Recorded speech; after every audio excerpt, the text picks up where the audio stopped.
I actually have a couple things, and I'm going to kind of go through each one. So when I was getting started and when I kind of hit my ceiling, and the first time I was hitting my ceiling in my business, the biggest thing is I was working in my business. I built the business to feed a lifestyle that I wanted, and ultimately I was just working inside the business 10, 15 hours a day. So one of the biggest transitions I made was hiring virtual assistants, creating systems, and then creating KPIs to keep track of everything so I could optimize, so I could hold people accountable, etc.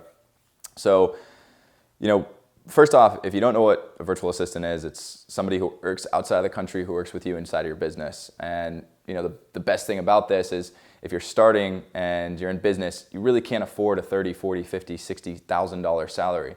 It's going to take all your capital away. So with these virtual assistants, you can actually hire them. They're qualified. They have degrees. They're out of college. They're specialized in whatever area you need to hire them in, and they work for $3 to $4 an hour. So you can have them working 40 hours a week. Every single Monday through Friday, month to month, and you're only paying them around $600.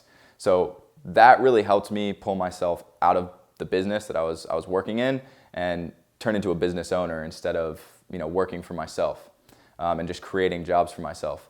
And before even hiring the actual virtual assistants, you have to create systems. You can't operate on just going with the flow with certain things. A lot of people, especially getting early on, starting as an entrepreneur or a business owner, you get stuck working in your business, and then you have no time to create systems. You have no time to actually implement, and you have no time to even manage employees. You're stuck. So the best thing you can do is actually take the time to pull out and systemize each one of your departments or your operations, whatever it is, your sales, your social media, your content creation, your customer support. Anything that you shouldn't be working on that's a low-wage task needs to be delegated, needs to be systemized, so you can automate that whole process. So it's working no matter what.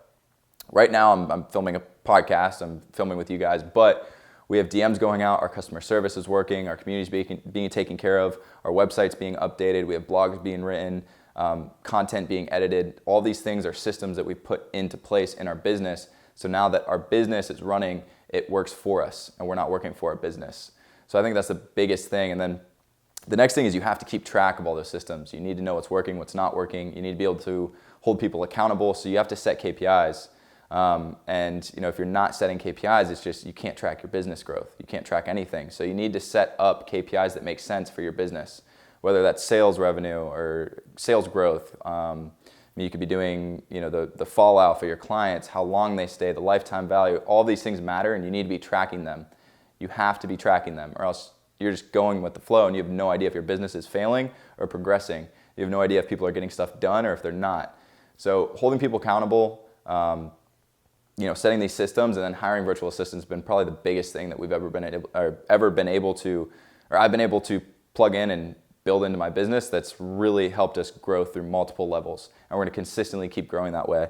And then a simple piece of advice is have morning meetings with whoever you're working with every single day, Monday through Friday, and don't miss them.